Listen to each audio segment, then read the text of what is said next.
लैसल इंसान इला मासा, जेको माण्हू जेतिरी कोशिश कंदो, जेको माण्हू जेतिरो पोरियो कंदो उनखे उनजो उजूरो मिलंदो।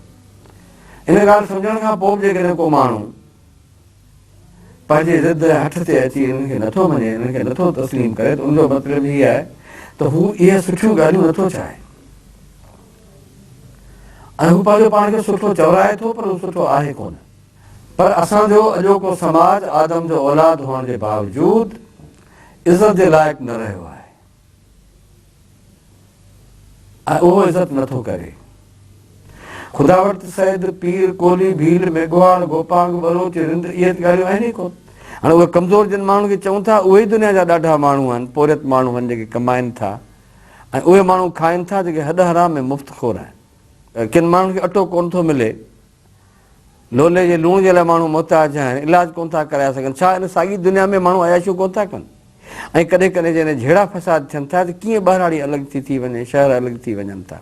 ऐं उहे सभु शयूं जेके फ़ाइदे वारियूं आहिनि, जिन खां माण्हू जी नथो सघे, उहे त ॿारहाड़ी जे माण्हू वटि आहिनि। ऐं जेके बि शयूं शहरनि में ॿारहाड़ियुनि में वञनि थियूं, उहे माण्हुनि जे लाइ नुक़सानु पैदा कनि थियूं। त मुंहुं त मूसा जहिड़ो अंदरि में इब्लीस, अहिड़ो ख़ाम ख़बीस कढी को न छॾीअ। माना इन पोइ सिट में वरी बि गुंजाइश रखे थो।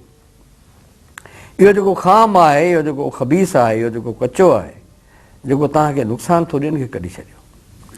अॾे अॾे ओॾ छॾे विया भेणियूं, टिकाणा ऐं टोल पिया आहिनि पट में। अच्छा कोट पटनि में थो उमिरि अॾाए। 200-250 साल अॻु में हिकिड़ो माण्हू इहा ॻाल्हि करे थो वञे त हीअ जेके हाकिम आहिनि, इहे पंहिंजा वाइट हाउस ठाहे, अच्छा कोट ठाराइनि था। वाइट हाउस असां अॼु ॿुधा, जॾहिं ऐलान जंग जो बिगिल पहिरियों भेरो वॼायो वेंदो ऐं वॾा वॾा लीडर ऐं संदन फ़ौजूं, अमीर, सफ़ीर, वज़ीर, कामोरा, कड़ा सभई तबाह कया वेंदा। ऐं जेके जबल जेॾा जेके वॾा आहिनि, इहे कपाह जे पूणियुनि वांगुरु उॾामी वेंदा। ऐं हिक ई धक में वॾेरनि ऐं सरदारनि जे हथ वॾाई ऐं सरकशी मां हवा ई निकिरी वेंदी।